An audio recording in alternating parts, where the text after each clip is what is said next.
Hello everybody, my name is V. Narendra Kumar and we are from NRK Academy, and today we have got this wonderful series called Master Education, Primary High School Mathematics. Master Education, Primary High School Mathematics, UNIT-1. And in this series we are going to talk about mathematics in a different way, in a conceptual way. Not in a mechanical but in a real way, in a way in which the child finds meaning in it, joy in it. It connects to reality and he gains a real mastery, feeling, clarity all at once.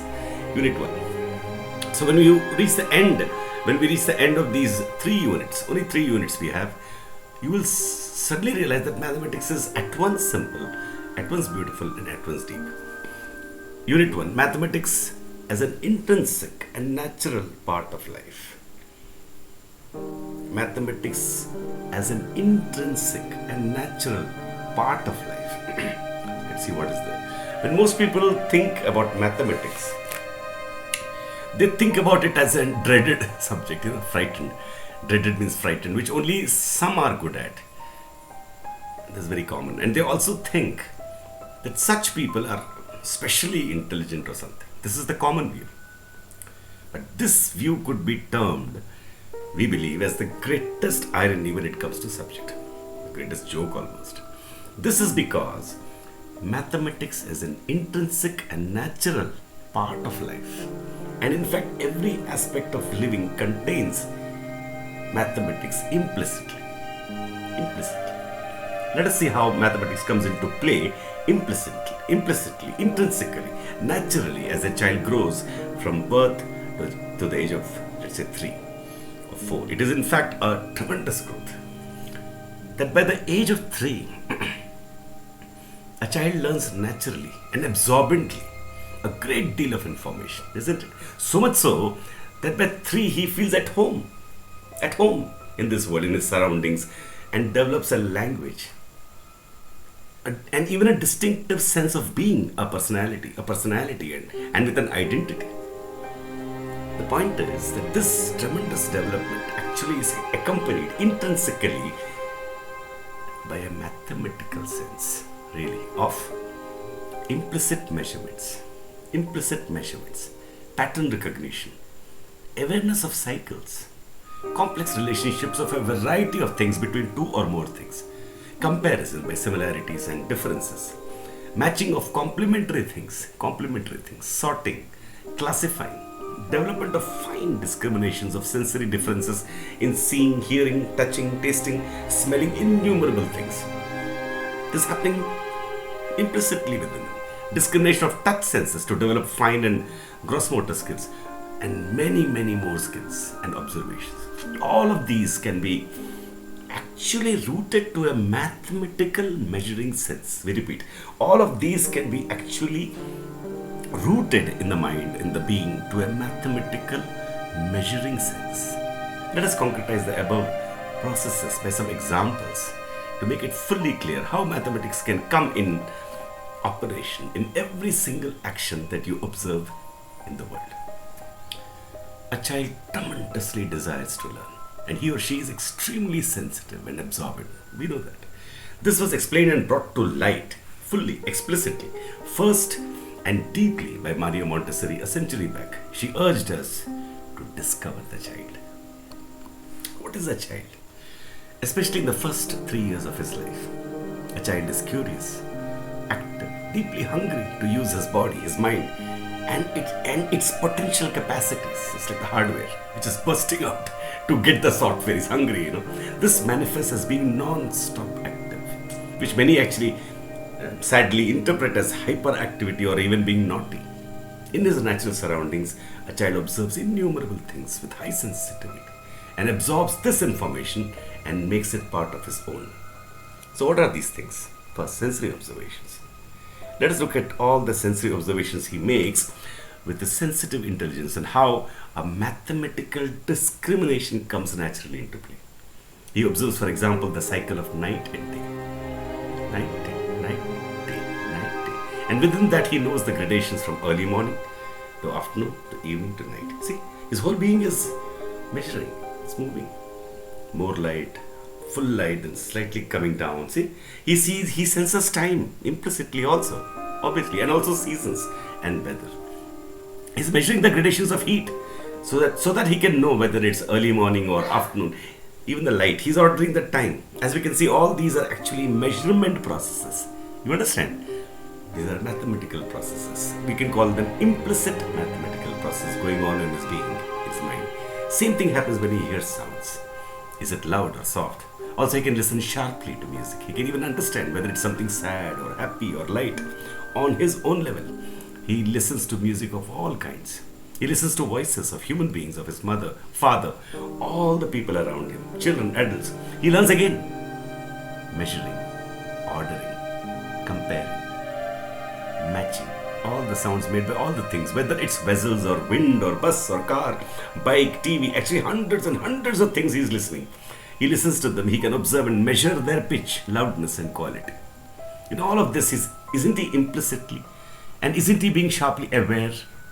Isn't he measuring the pitch and the loudness and even the quality of every sound he's hearing? The child is also comparing and matching and ordering and classifying. For example, he knows human sounds are different from cat sounds. And these are different from dog sounds, etc. All the sounds in the world around him have been sorted, have been classified, ordered, learned, and stored within his mind. This is a mathematical feat, actually. Same happens with sight. He knows the colors of everything implicitly and the gradations of color. Example, light, blue, dark blue, medium blue. He knows the degrees of each color. He knows the colors of every single thing and the types of colors they can have. For example, faces and clothes and trees and animals, vehicles, foodstuff, innumerable things all around him. He knows all the touch feelings, whether it is hot or cold, all kinds of touch sensations which he can feel around him. For example, he knows the touch of his father, of his mother, of his doll, of his dog, water, carpet, bed, winds, you can go on, innumerable things. Same thing happens with smells of all kinds of things in his environment. So you got the idea about what we are talking about when we talk about senses. Once we get sensitized to this explicitly, we become conscious, we become sensitive to make him learn from everything. I think you're getting the point here. Like suppose you're talking about a sound and you're talking about music, let's say, you can sensitize it because you know his antenna is on to listen. Then you can make him listen. See, we're not going to the how. We're talking about what's happening there. And in every single process, have you observed? It is not just senses alone, but the measurement of how much of the sense it is. That's what we're trying to communicate here. So it's not that he sees red. Actually, in that age, I can even say he can see more and more and more. In fact, a child is very sharp with all his senses. And through his senses, implicitly, mathematically, he learns through the processes again of measuring, of ordering. What do I mean by ordering? Like suppose you have more, less. Ordering are of different kinds. You can order in terms of color, all colors in one side, all blue in one side. It's not that you are creating some dull activities that way. It's not the point here. The point is that this ordering and matching, classifying, measuring is happening all the time because this is inherent in his working of his senses. Even in his working of his thinking. Thinking is inherently, implicitly mathematical. That's the point we're trying to make. What about learning by doing? Also, he learns to do things to find out how things work and what things are. How things work and what things are. So he not only observes by his senses, he needs to experiment with things. You understand? Like how scientists do. They keep on, manipulating things, trying things. He needs to experiment, even while creating things.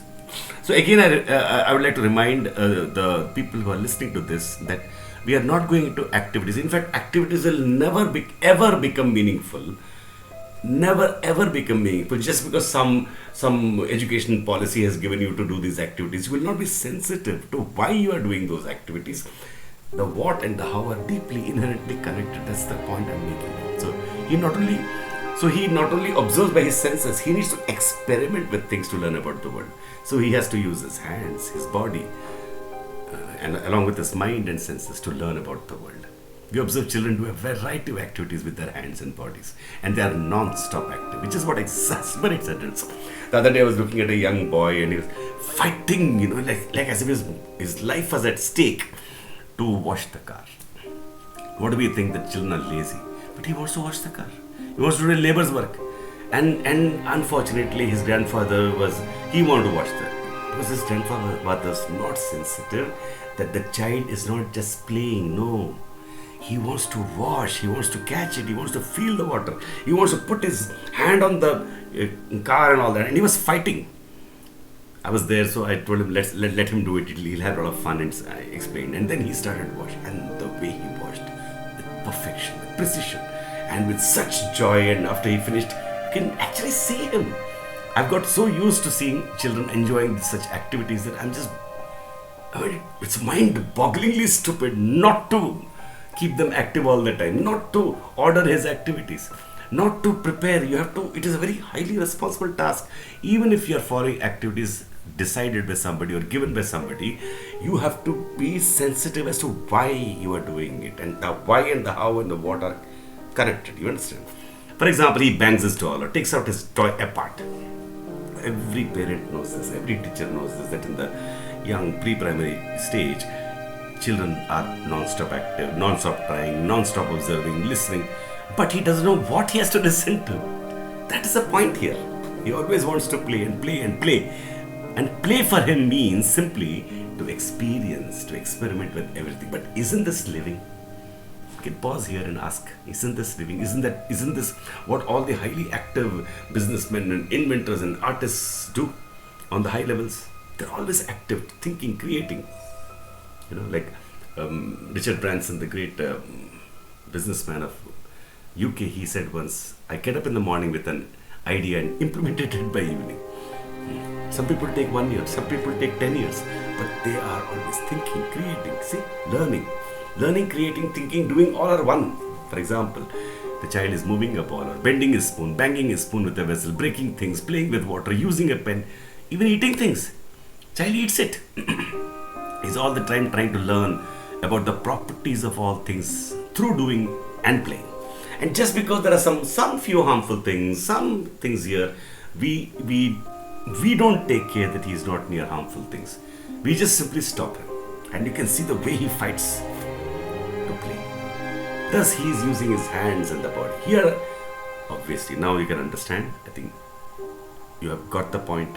I'm sure all of you are teachers and educators and parents, even students. There's also for students who want to go deeper into their subjects.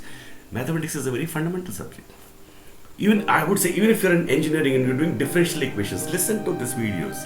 You will understand how to do differential equations. Differential equations is nothing. It's only a complex arithmetic. Here the examples are infinite, and finally a day comes.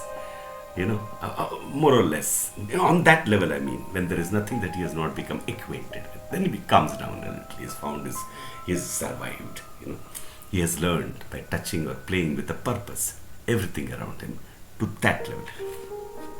Especially if he is given more freedom, he learns more sharply, more perfectly. In fact, this is the key point here for an educator, a teacher, even for a self-learner. A child would love anybody, who would give him things to play with, who would guide him to play with, who would help him to play with. That's what Montessori did. It's not the Montessori material that you have to look at it. We have to look at Montessori material as to why she created that. And then he would play endlessly and without stop. He would repeat the same thing endlessly until he has mastered it. That's what we do, isn't it? What is the power of Virat Kohli or Sachin Tendulkar? They must have spent hours and hours and hours. I don't think you can even fathom a mind like that. I don't think so. Because that kind of mastery and excellence comes from hours and hours spent with passion to master something. That is given by nature to a child. This is the discovery of the child. This is clearly observable by anybody. Why? What is he doing? Why is he doing that? These are the questions. The key questions. Once you can answer these questions, once you can answer and understand the significance of these questions, finish. Then you can just let yourself be. You will know what to do. And there is so much material. We'll come to that. There is so much material, so many activities you can do. All of it is there. Remember, we are not living in a primitive civilization. We are living in 21st century. Whether people are living primitively is another matter. But there is knowledge. We don't know how to use it. Why to use it? What is the meaning of it all? These videos are not spoon feeding videos. These videos are to make you open your eyes, discover the child, discover learning, discover mathematics. He's doing that because he's learning. There's a tremendous need biocentrically within him to feel at home in this world, to feel comfortable in this world, to feel powerful in this wonderful world, to feel confident in this world. We all know how important it is to be confident and joyous and powerful. And the more he learns, the more confidence he becomes. After a while, self-confidence becomes a natural thing and becomes loving. I believe people who are self-confident are deeply loving. Love is a flow of energy towards another human being. It is like it can lift anybody if you respect yourself profoundly. You respect another as profoundly. This is a need, and not just a luxury. No, it's a need, biocentrically, to survive. And deeply, a child has a curiosity and a desire to know, to grow, to become powerful and to become confident. It is inherent, intrinsically, a part of a human being. This is the great insight, which all great educationists, even philosophers, psychologists, all the great people know this. I think all the greatest people who have really made a difference. I'm not talking about only famous people. I'm talking about people who are profound people. And I've met them. We can easily see that the child is again implicitly relating one thing with another, observing many things. And while observing, he's sensing the implicit measure of all dimensions. So obviously he's relating one thing with another via implicit measurements. He understands that this is what he has to do.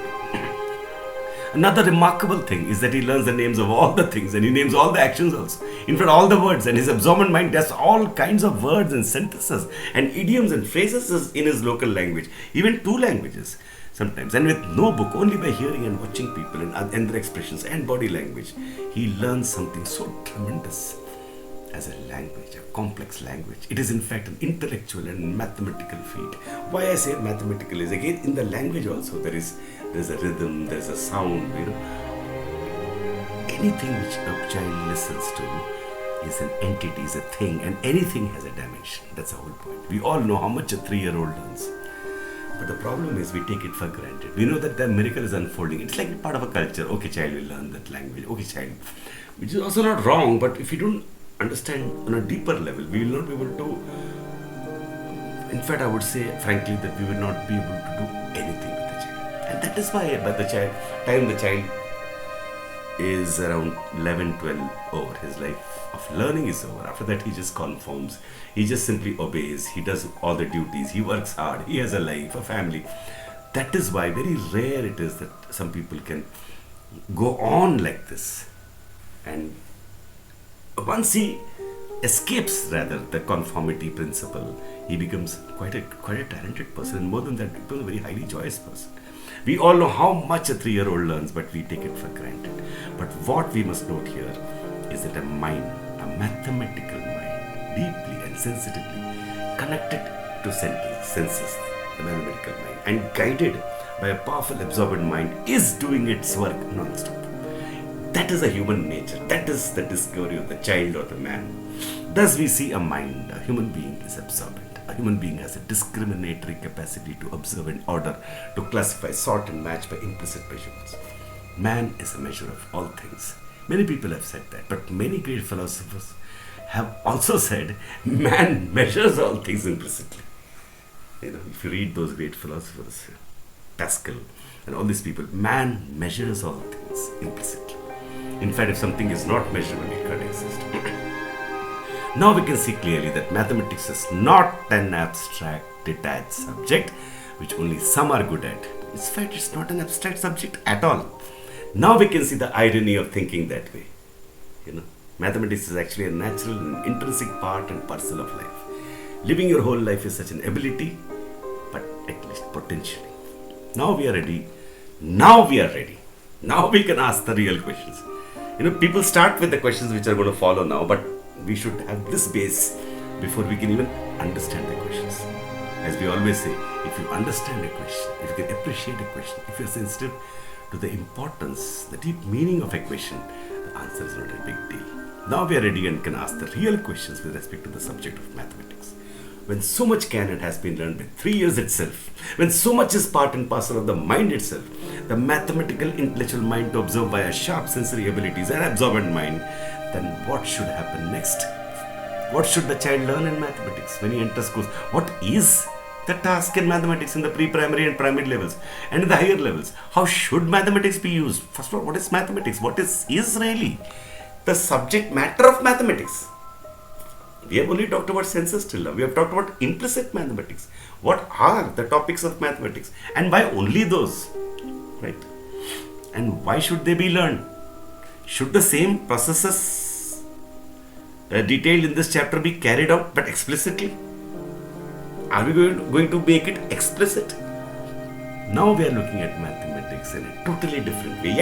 Yet I'm sure all of you can understand, totally real. In fact, it's going to be very real by the end of the 3 lectures.